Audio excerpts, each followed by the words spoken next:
Monsieur le ministre, mesdames et messieurs les parlementaires, messieurs les présidents, chers amis, toutes et tous dans vos grades et qualités, ravi d'intervenir devant vous ce soir. J'ai eu l'occasion de prendre un peu la parole parce que ce n'était pas prévu, mais c'est comme ça. Déjà, toutes et tous vous remercier vraiment pour la qualité des échanges, du débat, parce que je pense que c'était le moment en effet de faire un point. C'est un petit peu ce qui est ressorti des différents échanges. Ce point, on l'a fait il y a déjà quelques temps. J'ai pas de visage inconnu dans la salle, puisqu'on s'est toutes et tous rencontrés, de par mes fonctions de chef de cuisine du Palais de l'Élysée, et maintenant, depuis un peu plus de 6 mois, que le président m'a nommé son représentant personnel envers les acteurs de la gastronomie, donc envers vous, le ministre.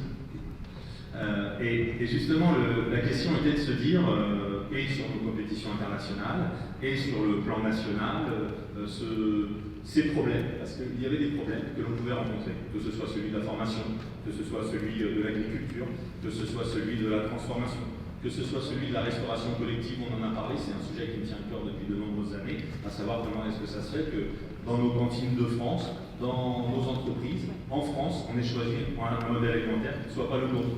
Alors que justement, c'est de là que ça part. Donc, on a travaillé depuis longtemps sur des propositions.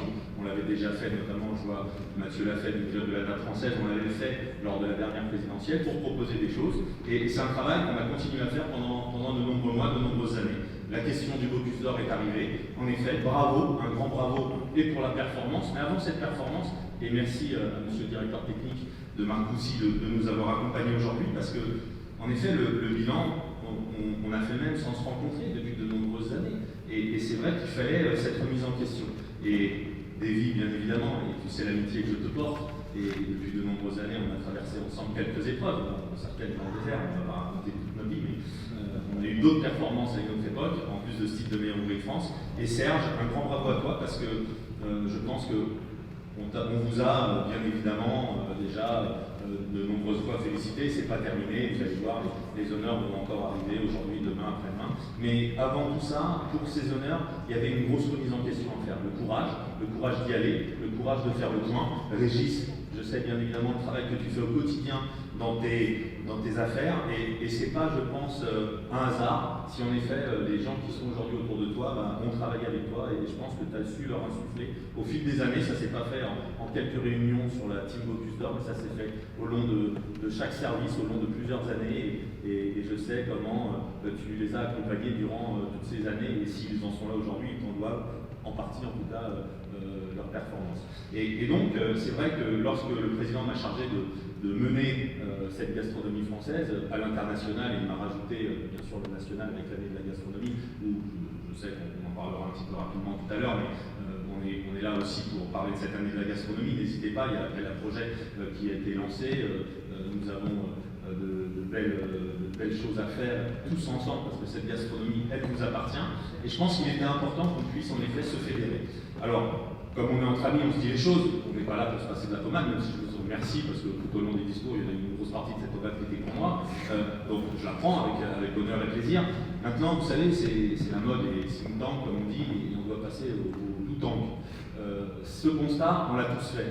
Le constat que la gastronomie française avait cette hégémonie peut-être à l'international et qu'elle était en train de perdre du terrain, nous l'avons tous fait. Le constat qu'il fallait en effet aller sur ces compétitions internationales, faire des choses. Le constat qu'il nous fallait une fédération, une confédération, peu importe comment est-ce qu'on va l'appeler, mais le but étant celui de mettre en avant notre gastronomie était là. Le constat que dans l'apprentissage, on avait en effet une belle attractivité, notamment grâce aux aides et tout ce qui a été mis en place par le gouvernement, mais qu'on avait quand même un échec cuisant, c'est celui de nos jeunes qui au bout de 18 mois quittent le métier. Le constat que certains métiers dans notre gastronomie se sentaient sur le côté. On l'a dit sur les métiers de salle, on l'a dit sur les bouchers il y a quelques années, on l'a dit sur les charcutiers un petit peu avant. Le constat que nos partenaires qui nous accompagnent depuis de nombreuses années, il faut le dire, faisaient au bout de tant d'années, oui, mais attendez, on est là, on répond présent, mais où sont les résultats? Parce qu'ils étaient là aussi. Donc, puisqu'on se dit les choses, voilà, on a fait tous des constats depuis de nombreuses années. Les parlementaires ont fait un rapport avec le groupe de travail, et je salue Christian Rigoupier et Pierre Saner qui sont là.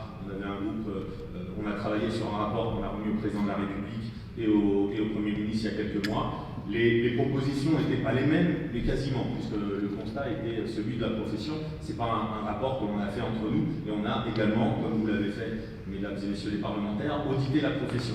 Donc aujourd'hui, ce qu'il faut, c'est, une fois qu'on s'est dit les choses, et on se les a dit, et ça fait un bon nombre d'années qu'on se les dit pour certains, parce qu'il n'y a pas que quand même des perdreaux de l'année dans la salle.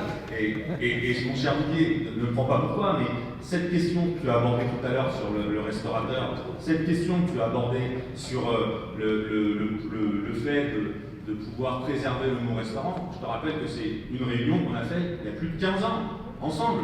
Et moi, je veux bien qu'on mette tout sur le dos des politiques, et je remercie le président de l'Assemblée nationale de nous avoir invités aujourd'hui, je remercie la présence des ministres, mais les politiques, depuis de nombreuses années, nous suivent, nous disent oui. Le fait même que je sois nommé ambassadeur pour cette gastronomie, le fait même que le président de la République ait décidé de me nommer son représentant personnel, est un acte fort. Le fait que le président soit venu au CIRA, le premier de l'histoire à venir au CIRA, accompagné de 3 ministres. 3 ministres. Ah, ils en valaient 4, on en avait 3, on en avait 4. C'est un signe fort envers toute la profession, pas qu'envers les chefs de cuisine. Et une fois de plus, c'est marqué ici, c'est la gastronomie. Donc même si en face de vous, aujourd'hui, c'est un chef de cuisine, je vous rappelle que je ne le suis plus, si je le resterai toute ma vie, je suis là pour représenter toutes celles et ceux qui font la gastronomie. On disait pendant longtemps, on l'a rappelé tout à l'heure, de la fourche à la fourchette, on va maintenant de la terre à la poubelle, puisque je salue aussi la présence de nos amis des semences, Monsieur Martinez, pour aller jusqu'à la méthanisation des déchets. Donc tous les acteurs de cette gastronomie sont là aujourd'hui. On est tous d'accord. Qu'attendons-nous pour avancer ensemble? Et c'est là où la balle est dans votre camp, puisque on pourra l'appeler comme on veut, ce centre d'excellence, cette fédération, cette confédération, mais il y a déjà eu des choses de fait. On a essayé, cher Stéphane Dayani, il y a plusieurs années, de faire ces états généraux de l'alimentation. À Rungis, on avait réuni les présidents d'associations, quelques-uns sont là, cher Fabrice, cher Jean-François, et on avait notre ami des maîtres restaurateurs qui étaient là aussi. Arrivé à un moment, ça a été des problèmes d'ego, comme ça a été des problèmes d'ego sur le fait maison et sur le fait de classer les restaurants. Donc arrivé à un moment, il serait temps, je pense, de mettre ces égos de côté. L'histoire n'est pas de se dire qui a eu l'idée de ce centre, qui sera dans ce centre. L'histoire, elle est de dire qu'est-ce qu'on veut pour notre gastronomie, comme l'a dit le directeur technique, de quelque chose qui nous dépasse. Notre gastronomie française, ce modèle alimentaire français, d'aujourd'hui, de demain, de 20 ans, dans 30 ans. Comment est-ce qu'on met les choses en place? Ça fait des années qu'on en parle. Ça fait des années qu'on fait des propositions. On n'a rien inventé. Toutes les propositions qui sont dans le rapport des parlementaires, toutes les propositions qui sont dans notre rapport qu'on a remis au président de la République et au Premier ministre, on ne les a pas inventées, elles ne sont pas nouvelles, ça fait des années qu'on en parle. Donc maintenant, moi je vous le dis, on est à votre disposition.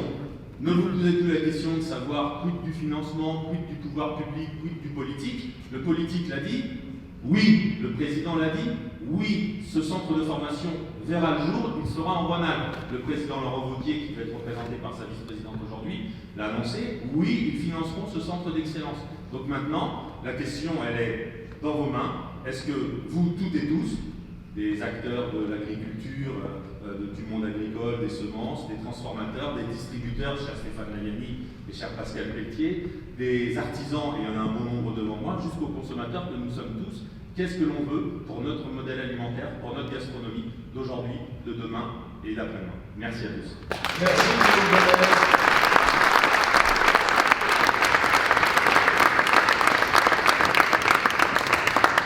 Pendant cette belle expression, le ministre de l'Agriculture et de l'Alimentation, notre ministre de tutelle de la cuisine et de la gastronomie nous a rejoint, Julien de Normandie, je vous demande d'applaudir. Merci monsieur le ministre d'être venu.